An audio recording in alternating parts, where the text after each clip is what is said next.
Palm Sunday everyone. So आज भुइँचालो पनि आयो कस्तो डर लाग्यो म त किचनमा फोन चलाउँदै बसिरहेको थिएँ कि अब भुइँचालो चाहिँ दिमागबाट निस्किसकेको थियो मेरो सो म चाहिँ रेडी भइसकेको छु चर्चको लागि आगे पनि रेडी भइसक्यो केलिन चाहिँ रेडी भएर गयो सो म आज भएछ भने अलिअलि क्लिप्स लाउँछु किनभने भिडियो या फोटोज खिचिरहेछ फोटोज भन्दा पनि भिडियोज बनाइरहेछ भने चाहिँ नेक्स्ट इयर हेर्न मजा आउँदो रहेछ किनभने हाम्रो फिडमा आउँछ हो हामीले पोस्ट गरेको कुराहरू आज फेरि बर्थडे हो आन्टीको जानै पर्छ सो अब आफ्टर चर्च चाहिँ हामी रुम झर्छ अनि म त्यसको पनि भोलि बेलुका नभए पनि पर्सि बेलुकासम्म चाहिँ म त्यो पनि भिडियो हाल्छु सुँगुरको खुट्टा ल्याइरहेको छु किनभने सबैलाई खान मन थियो सुँगुरको खुट्टा मलाई पनि पुरा खान मन थियो सुँगुरको खुट्टा ल्याइरहेछ आगाले त्यो लिएर जानुपर्छ किनभने हाम्रो आन्टी फेरि बर्थडे गर्लले चाहिँ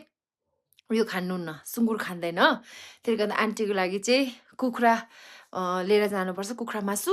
फेरि कुखुरा मासु आन्टीलाई मात्रै दिँदा नानीहरू हामी हेरेको हेरेको हुन्छ सो हामी पनि फ्राई गरेर खाने त्यो पनि म सबै भिडियो बनाएर हाल्छु अहिलेसम्म मेरो बर्थडे भ्लग्स एकदमै ज्यादा तपाईँले हेर्दै आउनु भएको आप्पाको एउटा अब भनाइ मेरो आप्पाको चाहिँ जबसम्म म मर्दिनँ तबसम्म चाहिँ बर्थडे मनाउनु पर्छ भन्ने आप्पाको एउटा भनाइ छ सो ठिकै हो हामीले जीवन पाइरहेको छ होइन सबसे ठुलो कुरा त सो बर्थडे मनाउँदा के जान्छ भनेर चाहिँ अब हामी बर्थडे मनाउँदै आएको अब मार्चको चाहिँ यो बर्थडे लास्ट हो सायद छैन त्यहाँबाट एक दिन अप्रिल मे 2 महिना ग्याप छ फेरि जुनमा 2टा बर्थडे छ जुन सकेर जुलाईमा बर्थडे छ जुन जुलाई अगस्त सेप्टेम्बरमा बर्थडे हाम्रो ग्याप थियो सेप्टेम्बरमा आर्यल मितको बर्थडे अक्टोबरमा मेरो भइगयो नोभेम्बरमा ग्याप छ डिसेम्बरमा थिएन डिसेम्बरमा पनि के भन्छ जर्जको नानीको बर्थडे सो यसरी नै नाता नातिनी हुँदै जाँदा सबै मन्थमा एक एकवटा बर्थडे आउँदै जाँदैछ सो ठिकै छ सेलिब्रेट गरौँ केक काटौँ प्रार्थना गरौँ खाउँ त्यही हो बाँचिन्छ सो सी यू र यो चाहिँ हो फामोङ चर्चको नानीहरूको प्रस्तुति सन्डे स्कुल नानीहरूको भेरी ब्युटिफुल स्टोरी उहाँहरूले यसरी देखाउनु भएको थियो प्रस्तुत गर्नुभएको थियो उनीहरूको कस्ट्युमदेखि लिएको एभ्रिथिङ यति साह्रो पर्फेक्ट थियो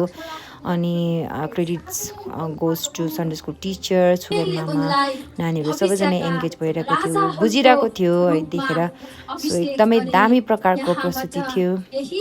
अनि यसरी नै हाम्रो पाम सन्डे चाहिँ हामीले मनाएको थियो नम्र र विश्वास अन्ना एक कुनी भक्ति स्त्री थिइन् उनका पति एल्काना थिए तर हन्नाको जीवनमा एउटा ठुलो दुःख थियो कारण उनी सन्तानहीन थिइन् त्यस समय सन्तान नहुनु ठुलो प्रार्थना गरिन् र भाकल गरिन् यदि तपाईले मलाई एउटा छोरा दिनुभयो भने म उसलाई तपाईको सेवामा अर्पण गर्नेछु त्यो बेला एली पुजारीले उनको विशेष व्यक्ति हुनेछ यहुना जङ्गलमा बस्नुहुन्थ्यो र सच्चा जीवन जिउन